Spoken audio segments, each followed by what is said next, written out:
So we're on the Norwegian Breakaway and we're on 7 night cruise to Canada and New England the end of September, September 22nd through September the 29th.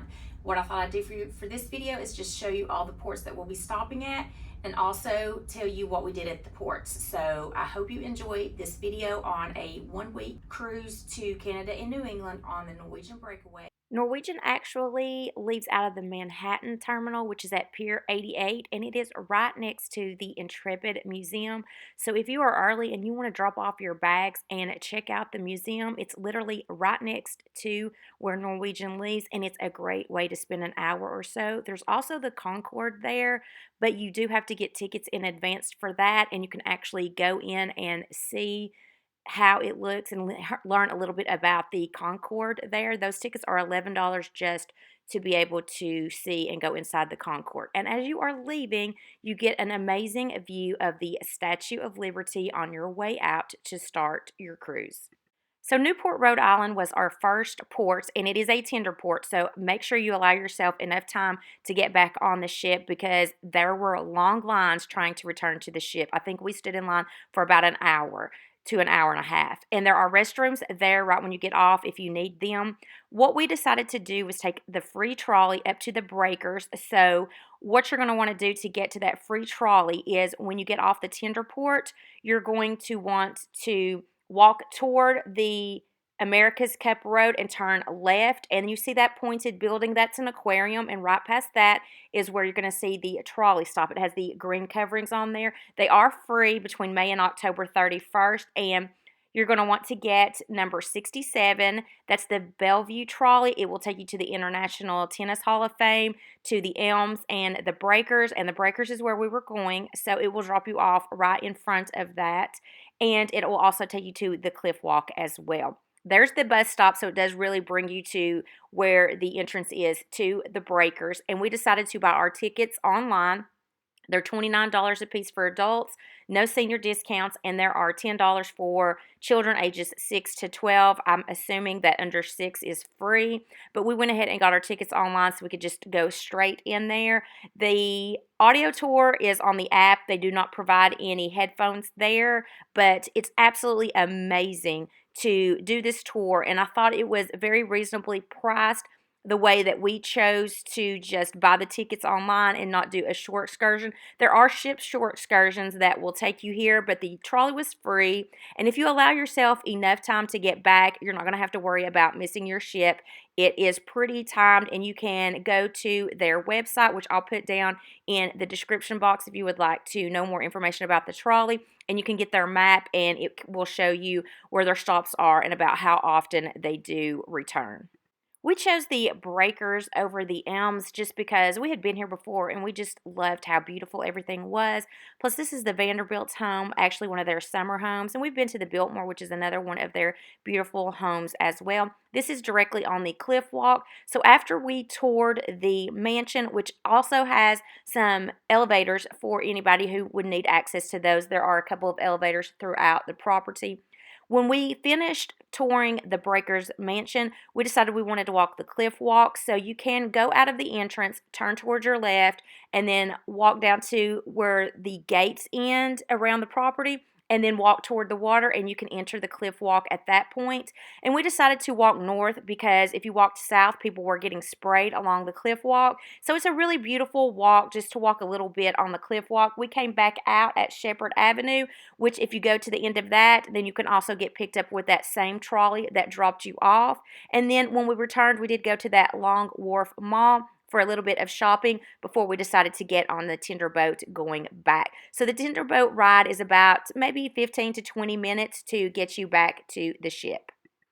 Boston was our next stop, so this is actually where Norwegian docks at. I do believe that Princess docks at another area, but these are the facilities once you get off of the ship.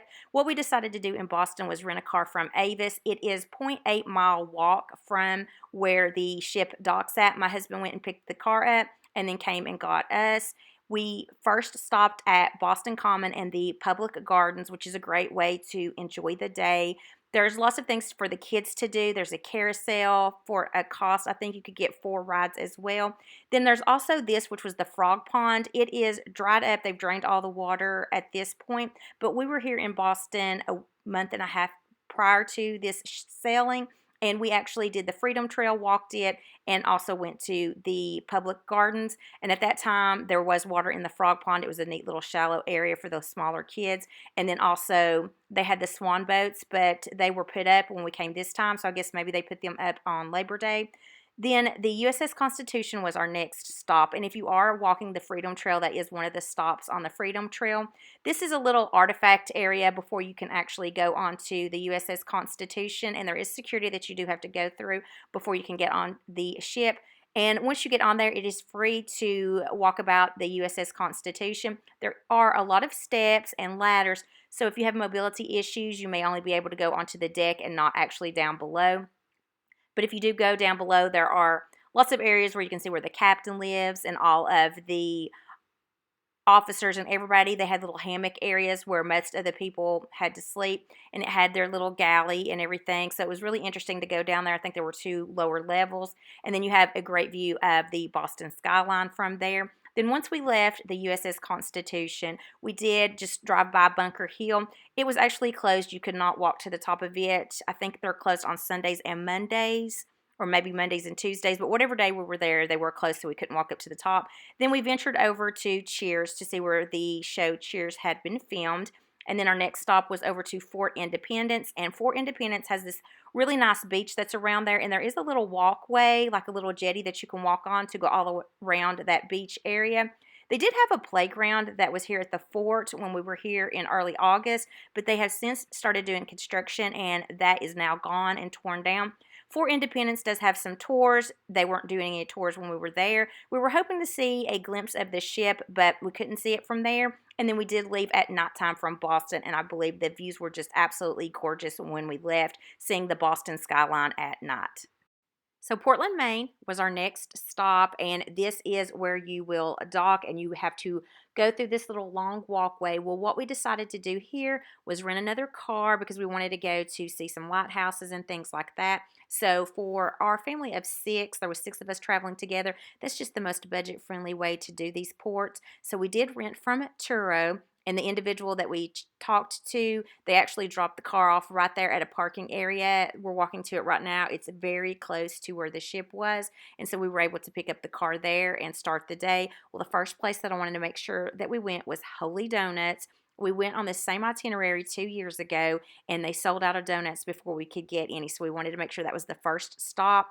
They have potato donuts, so very unique. They're very dense like, so almost like a cake instead of a donut. The toasted coconut was by far my favorite, but be prepared. They will not let you take those back on the ship. So Norwegian does not allow any food to come back on, and I watched the people in front of me have to throw all of their donuts away, and those are pretty expensive donuts, and they were not allowed to take them on board. The next stop was Kennebunkport, which is such a cute town. I absolutely love this town. They had this neat little clam shack, which had a huge line by the time we were getting ready to leave. Now, this was about an hour drive from where we ported, but it was so nice, and we met some locals and talked to them, and it was such a neat place to go and shop and just hang out. There's lots of restaurants there, a neat little general store. Next on our stop was the Portland Headlights and Fort Williams Park.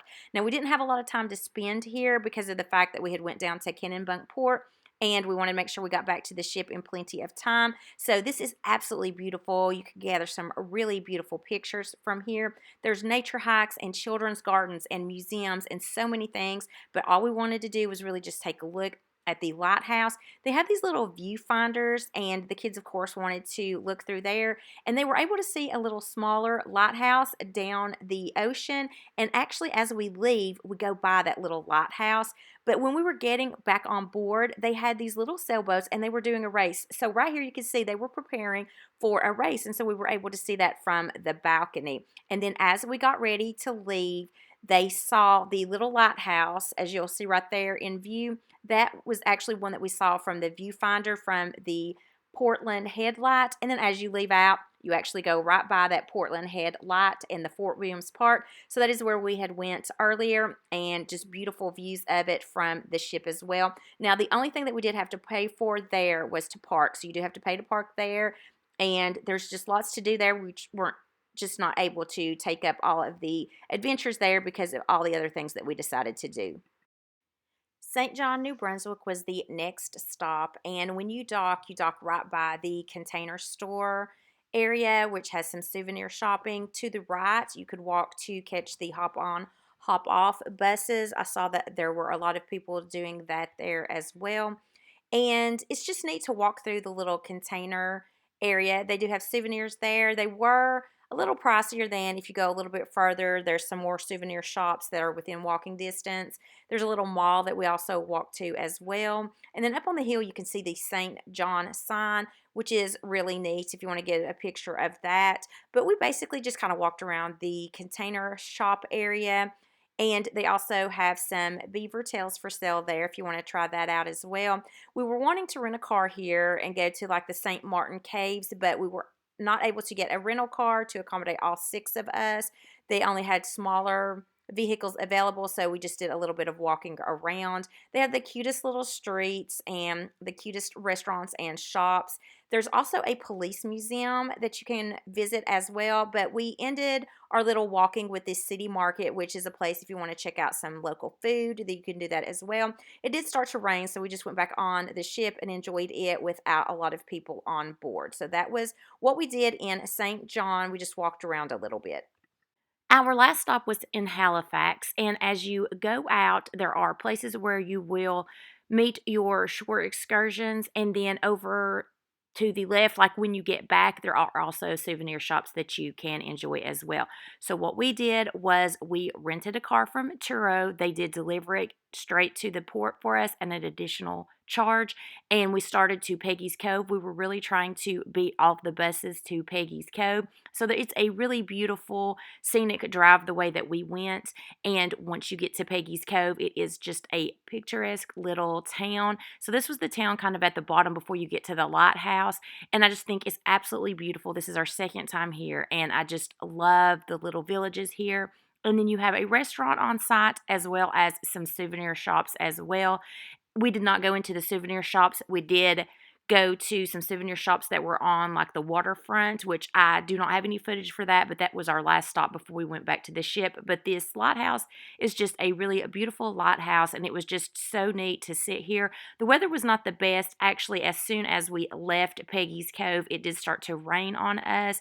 So this was our very first stop. It was a little bit of a drive, but very picturesque drive on the way, very scenic drive.